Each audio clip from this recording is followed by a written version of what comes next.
मैं रात को अपने कमरे में सोने गई। कमरे का पंखा चालू करने की कोशिश की, लेकिन वह शुरू ही नहीं हुआ। बिना पंखे के मैं सो नहीं सकती थी। फिर मैं अंकिता के कमरे में चली गई। उस रात वह घर पर नहीं थी। मैंने उसके कमरे में पंखा चालू किया और बिस्तर पर लेटकर सो गई। कुछ ही देर में मैं गहरी नींद में थी। अचानक कुछ समय बाद मुझे लगा कि मेरे पास कोई है। मैं बहुत गहरी नींद में थी, लेकिन फिर मुझे एहसास हुआ कि वह मेरा दामाद था। वह मेरे कान में फुसफुसाने लगा, "अंकिता, तुझे इस तरह पीछे से गले लगाना बहुत पसंद है ना मेरी? याद में तूने मेरी पसंदीदा साड़ी पहनी है? मैं बिल्कुल सही वक्त पर तुझे सरप्राइज देने आया हूँ। आज तुझे पीछे से सिर्फ गले लगाने का ही नहीं, बल्कि और भी बहुत सारा सुख मिलेगा।" इतना कहकर दामाद ने मेरे पीछे मेरा नाम विनीता है, मेरी उम्र 45, वोवा अम्मा ये काली साल्य, लेकिन मैं दिखने में 25 साल की लड़की जैसी लगती हूँ। मेरे घर में मैं मेरा पति और मेरी 2 बेटियां हैं। मेरा विवाह जल्दी हो गया था, इसलिए मेरी बड़ी बेटी अंकिता अब शादी की उम्र में थी। हम एक नौकरी पेशा लड़के की तलाश में थे। कुछ दिनों बाद एक अच्छा नौकरी पेशा लड़का अंकिता को देखने आया। वह हमें पसंद आया और हमने शादी तय कर दी। अंकिता की शादी तय होने के बाद दामाद विनोद अक्सर उससे मिलने घर आता था।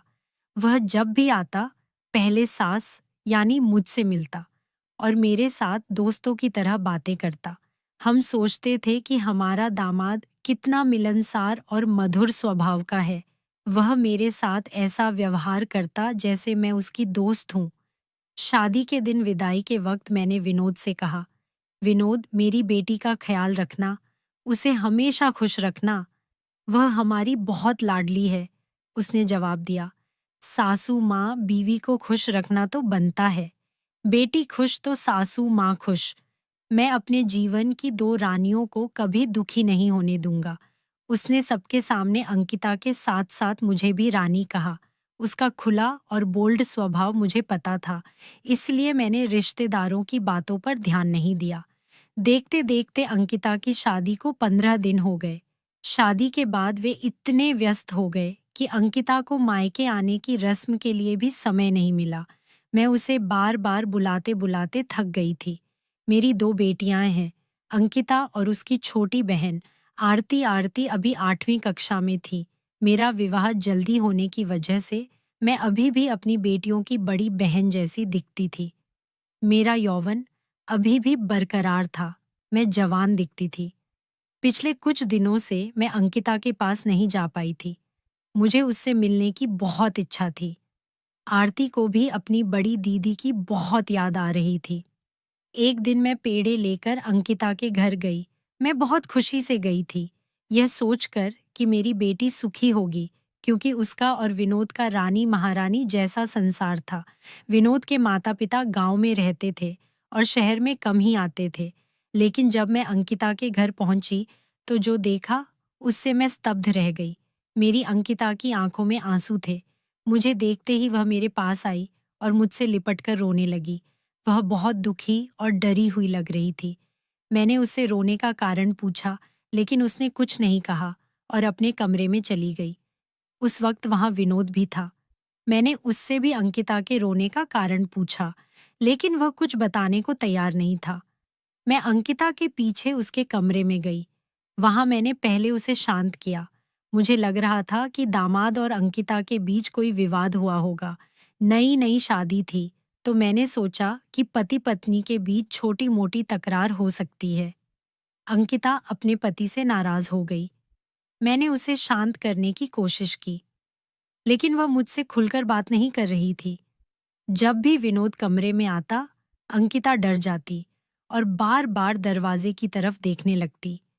मैंने कमरे का दरवाजा बंद किया और उसे पानी का गिलास देकर फिर से पूछा, "बता, क्या हुआ है? रोने से तेरा दुख कम नहीं होगा। मुझे सच-सच बता, क्या बात है?" तब अंकिता ने जो बताया, उसे सुनकर मैं सन्न रह गई। उसकी शादी को अभी 15 दिन भी पूरे नहीं हुए थे और दामाद की ऐसी हरकतें सामने आईं। अंकिता ने बताया कि उसने विनोद की किसी दूसरी लड़की के साथ प्रेम भरी चैट देखी थी। यह सब शादी के तुरंत बाद की बात थी। यह सब देखकर अंकिता बहुत आहत हुई थी। उसने कहा, माँ, मैंने अपने जीवन साथी को चुनने में गलती की। मैं विनोद को समय रहते समझ नहीं पाई। मैं भी दामाद पर बहुत गुस्सा थी। मैं अपनी बेटी को ऐसे धोखेबाज इंसान के पास नहीं छोड़ सकती थी। मैंने तुरंत अंकिता का बैग पैक किया और उसे लेकर अपने घर चल दी। जाते वक्त विनोद ने हमें रोकने की कोशिश की, लेकिन मैंने उससे एक शब्द भी नहीं बोला और अंकिता को लेकर घर आ गई। घर आने के बाद मैंने अपने पति को सारी बात बताई। अंकिता के पिता बहुत समझदार थे। उन्होंने कहा, शायद कोई गलतफहमी हुई होगी। अगर वे दोनों आपस में बात कर लें तो सब ठीक हो जाएगा। शादी को अभी महीना भी नहीं हुआ, उसे इस तरह मायके में रखना ठीक नहीं। तुम दोनों को समझाने की कोशिश करो। इतना कहकर वे काम पर निकल गए। मेरे पति एक निजी कंपनी में बड़े पद पर थे और दिन के 8 घंटे काम पर रहते थे, इसलिए घर की सारी जिम्मेदारी मुझ पर थी। उस दिन अंकिता मायके आई, लेकिन वह लगातार रो रही थी। मैंने उसे बहुत समझाने की कोशिश की। 2-3 दिन बीत गए, लेकिन अंकिता अपने पति का फोन नहीं उठा रही थी। फिर दामाद विनोद ने मुझे फोन किया। उसने कहा, सासू माँ, मुझे एक बार अंकिता से आमने सामने बात करनी है। कृपया उसे समझाइए। वह मुझे वहां आने से मना कर रही है। मैंने जवाब दिया, तुमने जो किया उसे देखकर तुम्हें कैसे लगता है कि वह तुमसे बात करेगी? अंकिता अभी गुस्से में है। वह तुमसे बात करेगी या नहीं, ये मैं नहीं कह सकती। इतना कहकर मैंने फोन रख दिया। मुझे तब नहीं पता था कि दामाद अचानक घर आएगा और हमारे बीच ऐसा कुछ होगा। उस दिन अंकिता की करीबी सहेली दिव्या उससे मिलने आई। आते ही उसने अंकिता से पूछा, कैसी चल रही है नई शादीशुदा जिंदगी? जीजू तो तुझ पर बहुत प्यार लुटाते होंगे ना? यह सुनकर अंकिता रोने लगी। दिव्या उसकी करीबी दोस्त थी, इसलिए अंकिता ने उसे विनोद की गलत हरकतें बता दी। यह सुनकर दिव्या स्तब्ध रह गई।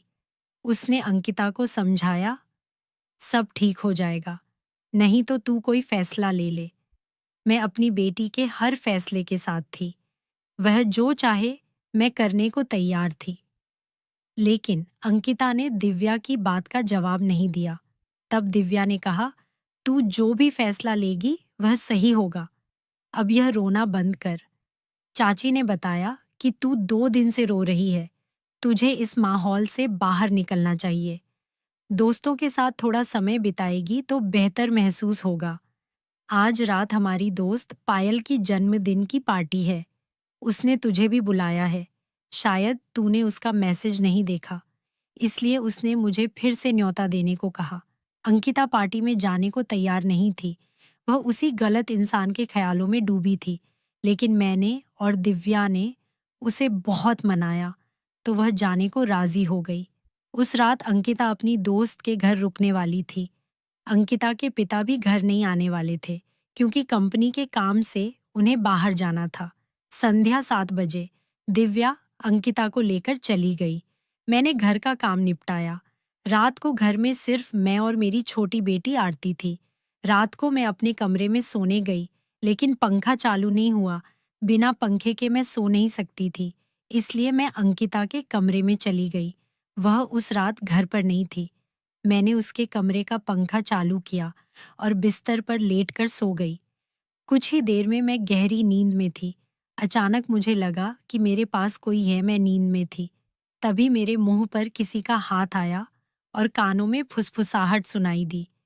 मेरे पीछे कोई पुरुष था, यह मैं समझ गई।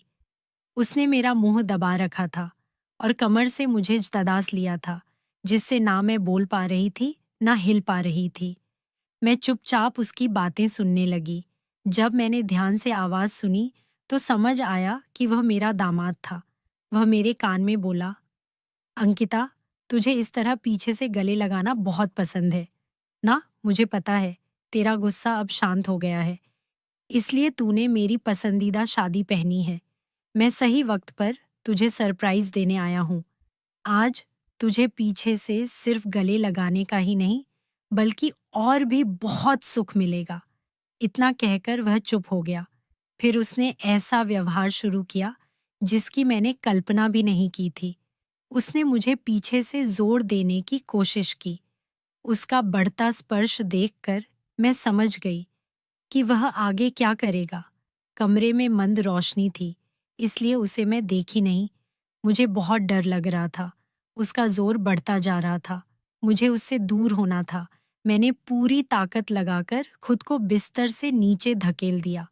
मेरे साथ वह भी बिस्तर से नीचे गिर गया। नीचे गिरते ही उसकी पकड़ ढीली हुई। मैं तुरंत उससे दूर हटी और कमरे की लाइट जलाई। लाइट जलते ही मुझे देखकर दामाद चौंक गया। हम दोनों ने एक दूसरे को देखकर एक ही भाव बनाया। वह बोला, सासू माँ, आप। मैंने भी कहा, दामाद जी तुम फिर। मैंने गुस्से में पूछा, यह सब क्या कर रहे थे? अंकिता ने तुम्हें यहाँ आने से मना किया था।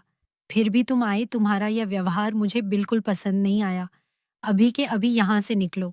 दामाद ने कहा, सासू माँ कृपया मेरी बात सुन लीजिए। सबसे पहले मैं माफी मांगता हूँ। मुझे नहीं पता था कि अंकिता के कमरे में आप सो रही हैं। मुझे लगा मेरी बीवी है, इसीलिए मैंने गलती से आपको गलत समझ लिया। मुझे पता है कि अंकिता ने मुझे यहाँ आने से मना किया था, लेकिन मुझे उससे बात करनी थी। आप भी मेरी बात सुनने को तैयार नहीं थी, इसलिए मैं यहाँ चला आया। मुझे नहीं पता था कि इतनी बड़ी गलतफहमी हो जाएगी। मैं समझ गई कि गलतफहमी हुई थी, लेकिन उसका व्यवहार मुझे खटक रहा था। क्या वह हमेशा अंकिता के साथ ऐसा ही करता होगा? मैंने पूछा। तुमने अंकिता समझकर मेरा मुंह दबाया। क्या तुम हमेशा अंकिता के साथ ऐसा ही करते हो? क्या तुम उसकी मर्जी के खिलाफ उसे तंग करते हो? वह बोला, नहीं सासू माँ, आप गलत समझ रही हैं। मैंने पहली बार उसका मुंह दबाया ताकि उसे पता ना चले कि मैं आया हूं। अगर वह चिल्लाती तो आप कमरे में आ जाती और मैं अंकिता से खुलकर बात नहीं कर पाता। उसका जवाब स्पष्ट था और मुझे उसमें कोई छल नहीं दिखा। मैंने कहा, तुम अंकिता से मिलने आए हो ना? वह अपनी दोस्त की पार्टी में गई है, कल सुबह आएगी। तुम अब अपने घर जाओ। वह बोला, सासू माँ, मैं अंकिता से मिले बिना नहीं जाऊंगा। कृपया मेरी बात सुन लीजिए। तभी घर की घंटी बजी। रात के 3 बजे अंकिता के पिता घर आए। दामाद उनको देखकर उनके सामने गिदगिदाने लगा। मुझे अंकिता से मिलना है। जो हुआ वह गलत फहमी थी। मैं उससे बात करके हमारे बीच का विवाद सुलझाना चाहता हूँ। मेरे पति को यही चाहिए था। उन्होंने दामाद को रुकने की इजाजत दे दी। दामाद अंकिता के कमरे में चला गया और मैं और मेरे पति अपने कमरे में गए। अगले दिन सुबह अंकिता घर आई। अपने कमरे में पति को देखकर वह गुस्सा हो गई, लेकिन उसके पिता और मैंने उसे समझाया तो वह विनोद से बात करने को तैयार हुई। सुबह का नाश्ता करने के बाद दामाद अंकिता को बाहर घुमाने ले गया। वे शाम 6 बजे घर लौटे। आते ही दामाद बोला, सासू माँ, मैं कुछ दिन अंकिता के साथ यहीं रुकूंगा। वह अभी भी मुझसे पूरी तरह नाराज है। यहाँ सबके साथ रहेंगे तो कम से कम कोई तनाव तो नहीं होगा। वह घर ही जाना चाहता था, इसलिए मैं उसे मना नहीं कर सकी। तब वह धीरे से मेरे कान में बोला, सासू माँ, आप जैसी सासू मिलना तो लॉटरी लगने जैसा है। उसने मेरे गले में हाथ डालकर मुझे हल्के से गले लगाया और कहा, आपकी समझदारी की वजह से अंकिता मुझसे 2 शब्द बोलने को तैयार हुई। आपका जितना शुक्रिया अदा करूं उतना कम है। दामाद मेरी बहुत तारीफ कर रहा था। 4 दिन बीत गए, लेकिन दामाद हमारे घर पर ही था। पिछले 4 दिनों से मैं उसे हॉल में सोते देख रही थी। इसका कारण मुझे पता था। अंकिता उसे अपने पास नहीं आने दे रही थी। यह मैंने अपनी आंखों से देखा था। एक रात मैं पानी की बोतल लेकर अपने कमरे में जा रही थी। तभी दामाद ने मुझे रोका। वह बोला, सासू माँ, अब आप भी मुझे नजरअंदाज करके मत जाइए। मेरी बीवी पिछले 4 दिनों से मुझे अपने कमरे में सोने भी नहीं दे रही। शादी के बाद मुझे बीवी का प्यार वैसा मिला ही नहीं जैसा मैं चाहता था। वह मेरे साथ निजी बातें करने लगा। उसने कहा, आप मेरी सिर्फ सासू ही नहीं, मेरी दोस्त जैसी हैं। इसलिए मैं आपसे खुलकर बात करता हूँ। इस घर में आप ही तो हैं जो मेरी भावनाओं को समझती हैं। मुझे समझ नहीं आया कि मैंने उसकी कौन-सी भावनाएँ समझी थीं, लेकिन वह अपनी बीवी के प्यार के लिए बहुत बेचैन लग रहा था। मुझे नहीं पता था कि वह मेरे साथ कुछ गलत करने की सोचेगा। अगले दिन खाना खाने के बाद सभी अपने-अपने कमरे में चले गए। अंकिता और मैं एक कमरे में सोते थे।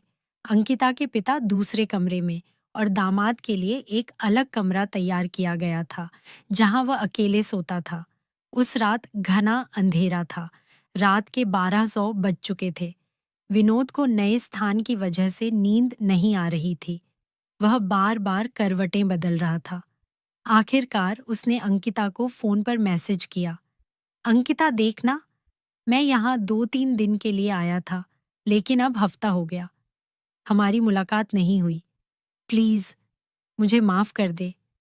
थोड़ी देर मेरे पास आजा, बात करेंगे। फिर तू माँ के पास सोने चली जाना, मुझे नींद ही नहीं आ रही।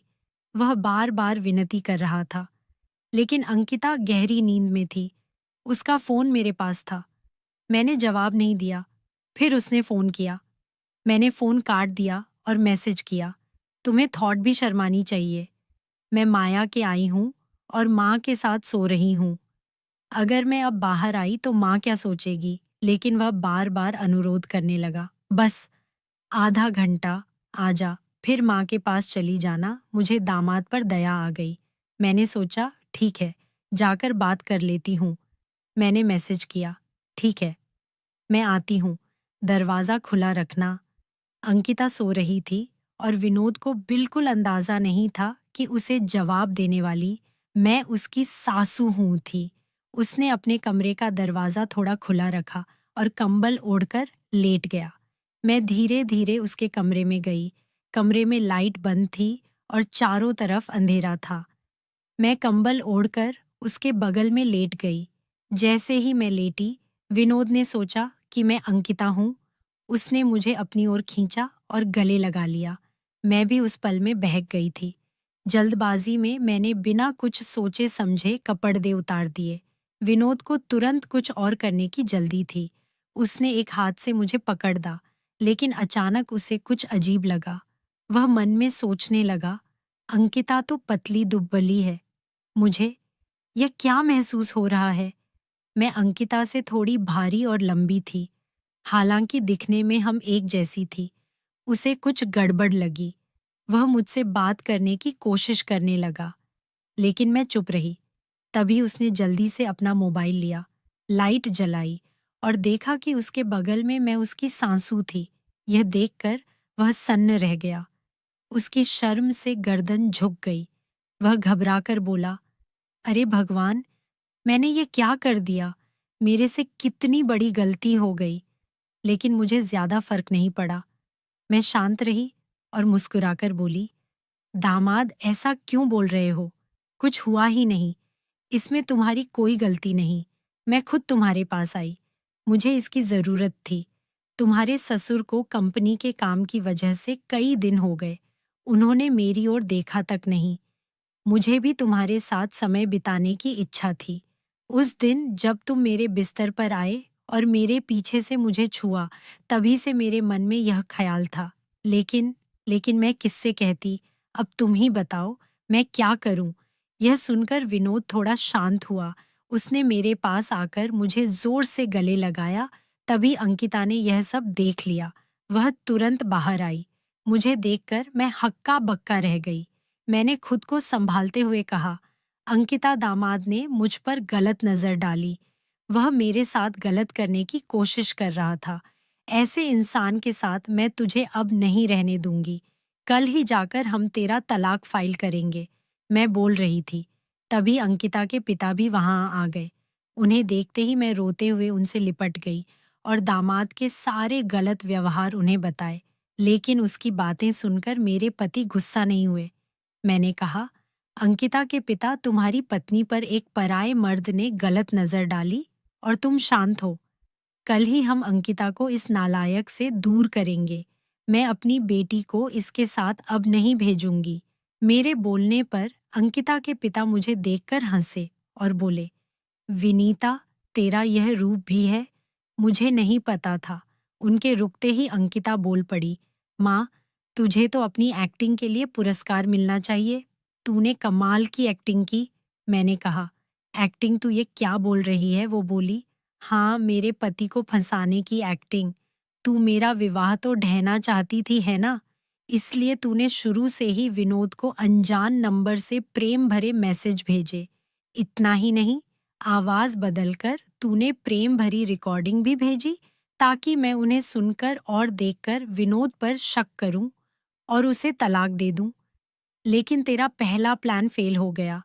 जिस दिन विनोद मुझसे मायके में मिलने आया, उसने घर से बाहर बुलाकर मुझे सब कुछ बताया।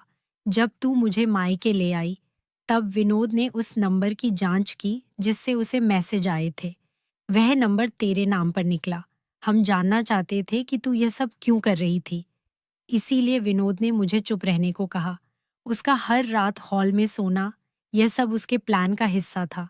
जब तेरा पहला प्लान फेल हुआ, तो तू अपने दामाद से जरूरत से ज्यादा प्रेम से पेश आने लगी। हम दोनों समझ गए थे कि तू ऐसा क्यों कर रही थी। तुझे मेरे सामने ये साबित करना था कि विनोद की नज़र खराब है। नए नए शादीशुदा रिश्ते में शक पैदा करना आसान होता है, और तू यही करने की कोशिश कर रही थी। माँ, तू मेरा विवाह क्यों तोड़ देना चाहती थी? अंकिता और उसके पिता ने मुझसे सच्चाई पूछी। मैंने कहा, हाँ, मैंने दामाद को अपने कमरे में बुलाया था ताकि उस पर इल्जाम लगा सकूं। तेरा तलाक होने के बाद तेरी संपत्ति जो यहाँ से ले गई थी, मुझे हासिल करनी थी। तेरे पिता ने प्यार में तुझे घर से लेकर गाड़ी तक सब कुछ दे दिया। अब इस घर के अलावा हमारे पास कुछ नहीं बचा। मेरी छोटी बेटी का इन्होंने कभी ख्याल ही नहीं किया।